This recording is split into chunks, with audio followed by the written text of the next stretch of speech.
दोस्तों आज की इस वीडियो में मैं आपको गंगा नदी के पूरे प्रवाह मार्ग के बारे में समझाऊंगा। मैं आपको समझाऊंगा कि ये नदी कहाँ से शुरू होती है, किन किन स्थानों से होके गुजरती है, इसकी फाइनल डेस्टिनेशन क्या है, मतलब ये आखिर में जाके कहाँ जाती है।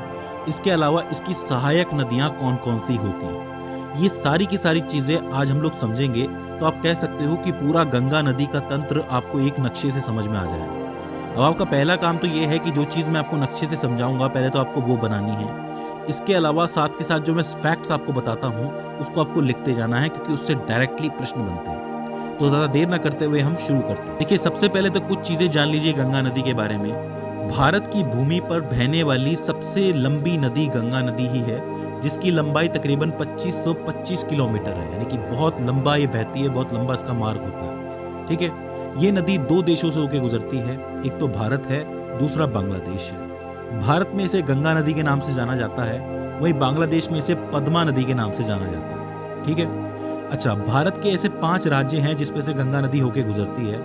एक है उत्तराखंड, जहाँ से शुरू होती है, फिर आता है उत्तर प्रदेश, फिर बिहार, फिर झारखंड के थोड़े बहुत हिस्से और फिर पश्चिम बंगाल। अभी इस रास्ते को मैं आपको अच्छी तरीके से मैप की मदद से समझाऊंगा और आपको अच्छी तरह समझ में आएगा। देखिए गंगा नदी जो है वो अपने स्वयं शुद्धिकरण गुणों के कारण जानी जाती है। मतलब ऐसा कहा जाता है कि इसके अंदर कीड़े नहीं लगते। इसका क्या कारण है? देखो, इस नदी में ऑक्सीजन का स्तर जो होता है वो बहुत ज्यादा होता है, जिसकी वजह से इसका पानी लंबे समय तक ताजा बना रहता है। वैज्ञानिकों के मुताबिक इस गंगा नदी के पानी में बैक्टीरियोफेज नामक एक वायरस होता है जो हानिकारक सूक्ष्म जीवाणुओं से लड़ता है, मतलब उन्हें पनपने ही नहीं देता, और इस वजह से ये पानी लंबे समय तक ताजा बना रहता है और साथ ही इसमें कीड़े भी नहीं लगते। तो ये जो स्वयं शुद्धिकरण का गुण है ये बहुत इंपॉर्टेंट होता है गंगा नदी के लिए, इस चीज को आपको याद रखना है। अच्छा, 2 चीजें और हैं। पहली ये कि गंगा नदी को 2008 में भारत की राष्ट्रीय नदी घोषित किया गया था। भारत की राष्ट्रीय नदी कौन सी है पूछा जाता है तो आपको गंगा नदी लिखनी है। और गंगा नदी के अंदर जो डॉल्फिन पाई जाती है, गंगा डॉल्फिन जिसको कहते हैं, उसको भारत का राष्ट्रीय जलीय जीव घोषित किया गया। तो ये 2 फैक्ट हैं जो पूछ लिए जाते हैं कि भारत की राष्ट्रीय नदी कौन सी है और भारत का राष्ट्रीय जलीय जीव कौन सा है। चलिए अब हम इसके प्रवाह मार्ग की बात करते हैं और शुरुआत करेंगे इसके उद्गम के साथ कि ये नदी शुरू कहाँ से होती है। तो देखो, ये नदी एक सतत वाहिनी नदी है, लगातार बहती रहती है। तो ये नदी निकलती ग्लेशियर से है। हमारे देश के अंदर बहुत सी ऐसी पहाड़ियां हैं जो बर्फ की बनी हुई हैं और उन्हें हम हिमानी के नाम से जानते हैं। तो एक हिमानी है जिसे गंगोत्री हिमानी कहा जाता है और दूसरी को संतोपत हिमानी कहा जाता है। इन दोनों हिमानियों से 2 नदियां निकलती हैं। जो गंगोत्री हिमानी है उससे निकलती है आपकी भागीरथी नदी, और ये जो आपकी संतोपत है इससे निकलती है आपकी अलकनंदा। अब यहाँ से ध्यान देना, यहाँ से निकलेगी भागीरथी और यहाँ से निकलेगी आपकी अलकनंदा, जाके एक पॉइंट पे ये मिलती हैं जिसको आप कहते हो देवप्रयाग। और देवप्रयाग पे जाकर के ये दोनों आपस में जब मिलती हैं तब ये बनती है गंगा नदी। तो इसका मतलब गंगा कहीं से निकल नहीं रही है, गंगा 2 नदियों से बन रही है, एक भागीरथी, दूसरी अलकनंदा। तो आप इन्हें गंगा नदी की भी जनक नदी कह सकते हो। तो ये चीज आपको पहली याद रखनी है। अच्छा, एक चीज आप याद रखिए कि ये जो संतोपत हिमानी है, यहीं पे आपका बद्रीनाथ टेम्पल भी है। तो पूछ लिया जाता है कि बद्रीनाथ के आसपास से कौन सी नदी निकलती है, तो अलकनंदा निकलती है। अब यहाँ पे आपको एक चीज तो क्लियर हो गई कि देवप्रयाग पे 2 नदियां आ रही है, लेकिन आपकी जो अलकनंदा नदी है ये भी कोई सिंगल नदी नहीं है, इसके पास भी सहायक नदियां होती हैं। इसके पास 4 सहायक नदियां होती हैं। देखो ध्यान से समझना, एक जो आती है वो यहाँ से निकल के आती है जिसको आप कहते हो धौली गंगा,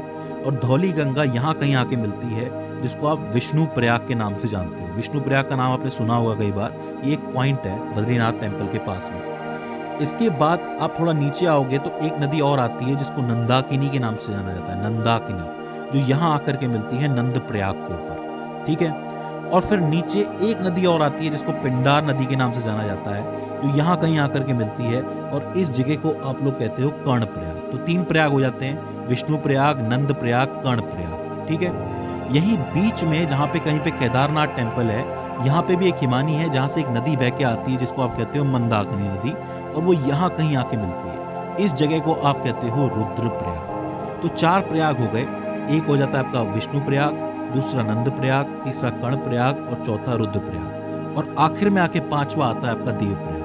तो आप कहो कि अलकनंदा नदी की कितनी सहायक नदियां हो गई? 4 नदियां हो गई। कौन कौन सी? एक होती है धौली गंगा, एक नंदाकिनी, एक पिंडार नदी और एक मंदाकिनी। तो उद्गम स्थल आपको समझ में आया कि गंगा नदी के बनने में किन किन का हाथ होता है। ठीक है, अब हम आगे चल सकते हैं। आइए आगे बढ़ते हैं। अब देखो, यहाँ से मैं देवप्रयाग से शुरू कर रहा हूँ डायरेक्टली कहानी, क्योंकि देवप्रयाग से पहले तो अलकनंदा भागीरथी हो जाती है। तो देवप्रयाग से गंगा बहना शुरू करती है और हम राज्यों के हिसाब से एक लंबी सी रेखा बना सकते हैं। देखो, सबसे पहले तो ये उत्तराखंड के अंदर है, तो देवप्रयाग के बाद आता है आपका हरिद्वार। हरिद्वार के बाद आपका उत्तराखंड खत्म हो जाता है और उत्तर प्रदेश की शुरुआत हो जाती है। उत्तर प्रदेश में सबसे पहले आता है आपका कन्नौज, इसके बाद प्रयागराज, फिर गाजीपुर। यहाँ पे आपका उत्तर प्रदेश खत्म हो जाता है। उत्तर प्रदेश के बाद बिहार शुरू होता है। बिहार में सबसे पहले आता है आपका छपरा, फिर आता है आपका पटना, फिर आता है आपका सोनपुर, फिर आता है आपका कुर्सेला। यहाँ आपका बिहार खत्म और पश्चिम बंगाल शुरू, और पश्चिम बंगाल में ही आ जाता है आपका फरक्का बेरास, और इसके बाद एक लाइन कटती है हुगली की तरफ, मतलब एक बार नदी जाती है हुगली की तरफ और एक नदी जाती है आपकी बांग्लादेश की तरफ। ठीक है, तो ये सीधा सीधा मैप हो जाता है आपका। यहाँ पे हरिद्वार तक आपका उत्तराखंड चल रहा है, इसके बाद कन्नौज हो गया, प्रयागराज हो गया, गाजीपुर हो गया, ये उत्तर प्रदेश है। इसके बाद छपरा, पटना, सोनपुर, कुर्सेला, ये आपका बिहार। आखिर में फरक्का बैराज और हुगली आपका पश्चिम बंगाल हो जाता है। यहाँ तक कोई दिक्कत नहीं होनी चाहिए। देखिए, ये पूरा रास्ता है गंगा नदी का। अब इसके बीच में से कौन कौन सी नदियाँ मिलती हैं वो मैं आपको बताऊंगा एक एक करके, ज़्यादा टेंशन नहीं लेनी है। शुरुआत करते हैं हरिद्वार से। देखो, हरिद्वार पे कोई नदी तो इससे नहीं मिलती है, गंगा सीधे सीधे बहती हुई चलती है, लेकिन हरिद्वार थोड़ा सा मैदानी एरिया हो जाता है। इससे पहले का जो एरिया है वो सारा का सारा पहाड़ी एरिया है। अगर आप गौर से देखेंगे, ये बद्रीनाथ हो गया, केदारनाथ हो गया, ये सारे के सारे पहाड़ी एरियाज हैं। पहाड़ी एरिया के बाद सबसे पहला जो मैदानी एरिया होता है वो हरिद्वार ही होता है। हरिद्वार से जब ये आगे बढ़ती है तो ये कन्नौज पहुंचती है, और कन्नौज में इससे पहली नदी मिलती है जिसको आप रामगंगा के नाम से जानते हैं। रामगंगा नदी गंगा की पहली सहायक नदी है। तो पूछा जाता है कि गंगा की पहली सहायक नदी कौन सी है और वो कहाँ जाके मिलती है, तो आप लिखेंगे रामगंगा नदी है और कन्नौज में जाकर के मिलती है। एक एक चीज लिखते हुए चलना बहुत मजेदार है। ठीक है, इसके बाद जब ये आगे बढ़ती है नदी तो ये पहुंचती है प्रयागराज। अब प्रयागराज तो आपको पता है संगम के नाम से फेमस है। यहाँ पे 3 नदियों का संगम होता है, गंगा, जमुना, सरस्वती। लेकिन सरस्वती अब दिखाई नहीं देती है क्योंकि वो उसका सिर्फ रास्ता बचा है, तो यहाँ पे सिर्फ गंगा और जमुना पे हम लोग ध्यान दे सकते हैं। प्रयागराज में यमुना आती है जो कि सीधा यमुनोत्री से निकलती हुई आती है। यमुनोत्री से ये चलेगी और सीधा प्रयागराज में आके मिलेगी। तो आप कह सकते हो कि यमुना नदी जो है वो गंगा नदी की सबसे लंबी सहायक नदी है, क्योंकि ये बहुत लंबा रास्ता तय करके आती है। अच्छा, ये जो यमुना नदी है इसकी भी 3 सहायक नदियां हैं, मतलब इसमें भी 3 नदियां आकर के जुड़ती हैं। एक है चंबल नदी जो कि एमपी की बहुत फेमस नदी है, इसके बारे में आपने सुना होगा। एक है बेतवा जो कि विंध्या पर्वत से निकलती है, जो भी एमपी के अंदर है, विंध्यांचल पर्वत। और एक है आपकी केन नदी जो कि कैमूर पहाड़ियों से निकलती है, ये भी एमपी के अंदर। तो तीनों सहायक नदियां जो है वो एमपी से आकर के जुड़ती हैं यमुना के अंदर, और वो कहाँ जाकर के मिलती है, प्रयागराज के अंदर जाकर मिलती है। यहाँ तक कोई दिक्कत है नहीं होनी चाहिए, बहुत ही सिंपल चल रहा है मामला, मजा भी बहुत आ रहा है। आगे चलते हैं। प्रयागराज के बाद ये नदी पहुंचती है गाजीपुर, और गाजीपुर में इसे एक नदी और मिलती है जिसको आप कहते हो गोमती नदी। ये जो गोमती नदी है इसको आप लखनऊ से याद रख सकते हो, क्योंकि लखनऊ इसी के किनारे बसा हुआ है, और ये निकलती है पीलीभीत उत्तर प्रदेश से। पीलीभीत का नाम आप याद रखना कि यहाँ से निकलती है गोमती नदी जो सीधे गाजीपुर में मिलती है गंगा से आकर। अब गाजीपुर के साथ ही उत्तर प्रदेश का सफर खत्म और यहाँ पे बिहार का सफर शुरू हो जाता है। इसके बाद ये नदी पहुंचती है छपरा।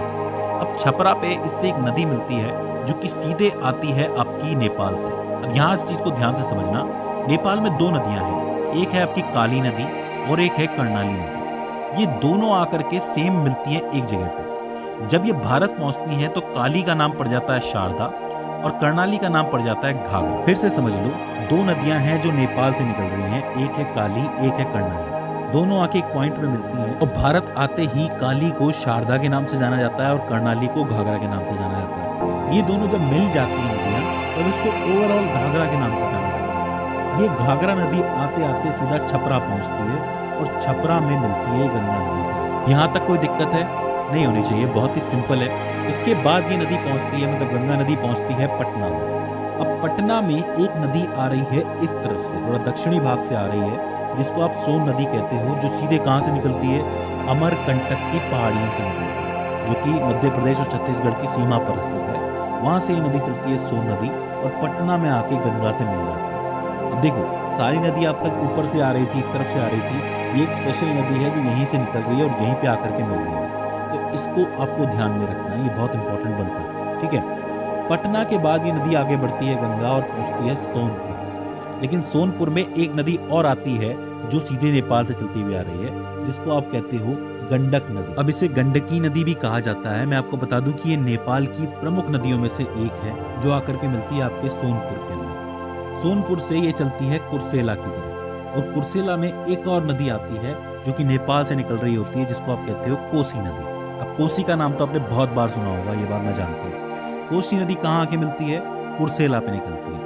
लेकिन कोसी नदी इसलिए बदनाम है क्योंकि ये अपना रास्ता बार बार चेंज करती है और उसकी वजह से बार बार बाढ़ भी आ सकती है, ठीक है। आपने सुना होगा कि एक बार फिर से कोसी की वजह से बिहार डूब गया। तो इस नदी का जो रास्ता है वो थोड़ा सा कंफ्यूजिंग है, लेकिन ये कुर्सेला में आकर के मिल ही जाती है गंगा से आकर। अब यहाँ पे कुर्सेला आ गया तो इसका मतलब क्या हुआ? यहाँ पे आपका बिहार खत्म हो जाता है। इसके बाद ये नदी पश्चिम बंगाल की तरफ बढ़ती है और पहुंचती है फरक्का बैराज, जहाँ पे इससे एक नदी और मिलती है जो कि यहाँ से दार्जिलिंग की पहाड़ियों से निकलती हुई आती है, जिसको महानदी के नाम से जाना जाता है। और ये कह सकते हो आप कि ये गंगा नदी की आखिरी सहायक नदी है जो फरक्का बैराज में मिलती है, और यहाँ से गंगा जो है पूरी तरह पूर्ण हो जाती है। और ये गंगा फिर आगे बढ़ती है पश्चिम बंगाल की तरफ, जहाँ पे हुगली की तरफ एक रास्ता जा रहा है, और ज्यादातर हिस्सा कहाँ जाता है इसका? बांग्लादेश की तरफ। अच्छा, जब ये पश्चिम बंगाल में जाती है तो यहाँ पे इसको गंगा की जगह हुगली नदी के नाम से जाना जाता है, और हुगली नदी के किनारे ही आपका कलकत्ता भी बसा हुआ है। तो ये चीज आपको याद रखनी है। अच्छा, एक रास्ता मैं आपको और बता देता हूँ। जब ये बांग्लादेश जाती है तो अब इसको पद्मा के नाम से जाना जाता है। इधर से आती है जमुना नाम की नदी। ये जमुना और कोई नहीं है, ये जमुना ब्रह्मपुत्र है। ब्रह्मपुत्र को बांग्लादेश में जमुना कहा जाता है। और बांग्लादेश में एक नदी और है जिसको मेघना नदी के नाम से जाना जाता है। जब ये तीनों मिल जाती हैं तो ओवरऑल इसे मेघना नदी के नाम से जाना जाता है। याद रखिए, पद्मा, जमुना और मेघना को मिला के मेघना बनती है, जो सीधे समंदर की तरफ जाती है और एक डेल्टा बनाते हुए जाती है, जिसको आप कहते हो सुंदरवन डेल्टा। सुंदरवन डेल्टा जो है वो दुनिया का सबसे बड़ा डेल्टा है। अब आप कहेंगे कि ये डेल्टा क्या होता है? तो देखो, एक सिंपल सी बात समझो कि जब भी कोई नदी कहीं से भी निकलती है, मान लो किसी पहाड़ से निकल रही है, तब उसका वेग बहुत ज़्यादा होता है, उसकी स्पीड बहुत ज़्यादा होती है। तो स्पीड के साथ वो बहुत सारी मिट्टी होती है, बहुत सारी चीज़ें होती हैं जो एक साथ भाती हुई लेके आती है। लेकिन जब वो मैदानी एरिया में पहुंच जाती है, समंदर के पास पहुंच जाती है, तब उसका वेग कम हो जाता है, स्पीड कम हो जाती है। लेकिन साथ में मिट्टी तो बह ही रही है, तो मिट्टी जो है वो भारी होती जाती है। तब इस किनारे पे क्या होता है ना, समुद्र के किनारे पे ये जो नदियां हैं इनकी स्पीड बहुत कम हो जाती है और मिट्टी रुक जाती है। तो ऐसे में नदी क्या होती है कि मिट्टी को तो छोड़ देती है और अलग अलग रास्ते बना के निकल जाती है। आप देख सकते हैं ये जो ट्रायंगल बने हुए हैं, इसी को आप डेल्टा कहते हैं। ये पानी इस तरीके से निकल जाता है नदियों का, बट रही है नदी, आप देख रहे हो, ये फिर जाके समुद्र में मिलती है और इस पूरी जगह को आप डेल्टा कहते हो। जो मिट्टी के बने हुए टीले, ये जो ट्रायंगल टीले हैं, इनको डेल्टा कहते हैं। और सुंदरवन डेल्टा जो है वो दुनिया का सबसे बड़ा डेल्टा है। तो दोस्तों, ये हो जाता है गंगा नदी का पूरा प्रवाह मार्ग। आई होप आपको समझ में आया हो। अगर आपने एक भी फैक्ट मिस किया है तो प्लीज वापस जाइए और उसको दोबारा सुनिए और लिखिए, क्योंकि इन सभी फैक्ट से आपके सवाल जरूर बनेंगे।